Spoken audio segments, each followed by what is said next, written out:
लगता है कि ये पाकिस्तान के माइंडसेट से हट के भी ये दुनिया के सामने ये बावर कराना जरूरी है कि ये इंडिया जो है ये मुसलमान दुश्मन मुल्क है। नरेंद्र मोदी का माइंडसेट कुछ और है, हिंदुत्व का नजरिया कुछ और है। कैसे इसको एक्सपोज किया जाए? आपने हिंदुत्व की बात की। एक्चुअली अगर आपको याद हो तो जो इनके फोर फादर्स थे, गांधी साहब थे, नेहरू साहब थे, बाकी लोग जो आए तो वो they were secular in their thought. They thought that India would be a secular polity.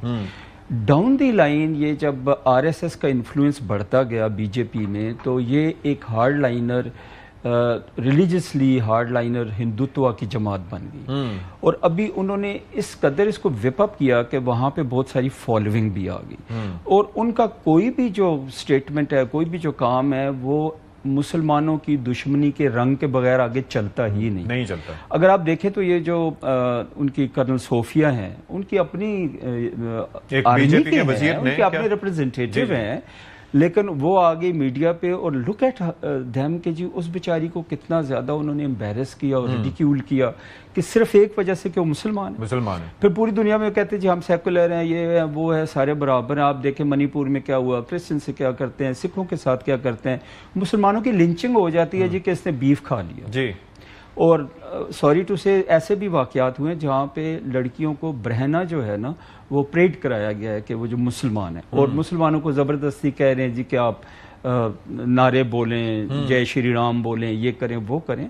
तो सारी दुनिया को इससे आंखें बंद नहीं करनी चाहिए। एक इम्पॉर्टेंट चीज ये है, इंपॉर्टेंट चीज, लास्ट सेंटेंस बोलूंगा, they are very relevant to America and all that, जो कि उनकी रेलेवेंस मेरा ख्याल अभी कम हो गई है प्रेसिडेंट ट्रम्प के वक्त में। तो उस वजह से उनके जितने भी गुनाह थे वो माफ किए जा रहे थे ना, वो कह रहे थे सात खून माफ। हाँ। तो अभी मेरा ख्याल ये चलेगा नहीं। ठीक है राणा साहब, ये एक और फैक्टर जो मैं जानना चाह रहा था वो ये है कि भारत का जो प्लान है पानी रोकने का, अभी ये आया था कि जी 10 कोई हाइड्रो पावर मंसूबे बनाना चाह रहे हैं। तो we spoke to an expert, तो उन्होंने बताया कि जी इंडस पे तो बनाना मुश्किल है, लद्दाख साइड से आता है, तो वहां पर नीमो बाजगो एक उन्होंने 45 मेगावाट का बनाया था, लेकिन उससे हटके वो बना नहीं सकते वहां पर क्योंकि पॉसिबल नहीं है। लेकिन चनाब, ये जो हिमाचल प्रदेश की साइड पे, ये चनाब के पानी को रोकने के लिए काफी और डाइवर्ट करने के लिए अरेंजमेंट्स कर रहे हैं। हमारा प्लान इस हवाले से, हमारा वफ्द तो जा रहा है, लेकिन इस हवाले से हाईलाइट करना किस तरीके से हम करेंगे कि उसको रोका जा सके?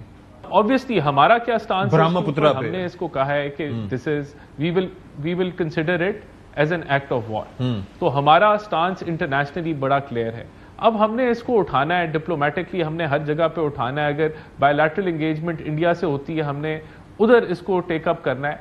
और अगर खुदा न खास्ता इंडिया नहीं रुकता तो एक्ट ऑफ वॉर के अंदर तो फिर हम जो वो इंटरनेशनल कानून को तोड़ रहा है, हम वी कैन हिट देम। यानी कि ये तो मैं एक्सट्रीम एक सिचुएशन बता रहा हूं ना कि अगर ये बिल्कुल ही भारत नहीं रुक पाता तो फिर हमारे लिए तो पानी बड़ा अहम है। 25 करोड़ अवाम जो है उसकी लाइवलीहुड जो है, उसका फूड सिक्योरिटी जो है पूरे मुल्क की, तो ये उसके लिए अहम है। फिर हम अगर हमारा हक कोई छीनेगा तो फिर हम मिलिटरीली भी उसको रिस्पॉन्ड कर सकते हैं। लेकिन उस नौबत के आने से पहले आई थिंक डिप्लोमेटिकली हमें इसको इंटरनेशनली इंगेज करना चाहिए और हमें सपोर्ट मिलेगी। क्योंकि अगर ये दुरुस्त कर रहा है भारत जो वो कर रहा है, तो फिर तो कल जो है वो आधी दुनिया में जंग लग जाएगी अपर और लोअर रिपेरियंस की। तो ये तो दुनिया में जो कोई एग्जिस्ट करने का एक तरीका कार है वो तो फिर तबाह हो जाएगा। फिर तो हर शेर के लिए सवा शेर है ना, अगर कोई निजाम नहीं होगा तो हर शेर के लिए सवा शेर मौजूद होगा। कैरा साहब, ये जरा फरमाइएगा कि ये जाहिर है कि कश्मीर का मसला इंटरनेशनलाइज हो गया, उसके ऊपर भी बात, और ह्यूमैनिटेरियन ग्राउंड पे कि पाकिस्तान और इंडिया का टेरिटोरियल डिस्प्यूट तो है, लेकिन साथ ही साथ वहां पर इंसानी हुकूक की संगीन खिलाफ वर्जियां जो भारत कर रहा है और विक्टिम बन रहा है, 9 लाख फौज वहां पर रख के जुल्म के पहाड़ और इंतहा करके वो विक्टिम बन रहा है। एक तो ये चीज है। दूसरा पानी का इशू है, और जो प्लान्स हैं, जिस तरह से मैंने अभी बताया कि वो दरिया चनाब को किस तरीके से वो कंट्रोल करना चाहते हैं, रिस्ट्रेंट करना चाहते हैं। पहले रावी में पानी आ जाता था, वो मोदी को पता चला तो उसको आग लग गई कि रावी में पानी छोड़ते क्यों हो भाई, नहीं जाना चाहिए। तो ये काफी सारी चीजें जिसके ऊपर हमारे वफ्द को, जो हमारा डिप्लोमेटिक एक वफ्द जाएगा बिलावल साहब की सरबराही में, उसको बात करनी होगी। प्लान क्या है इस हवाले से, क्योंकि कई जिहतें हैं इस विजिट की।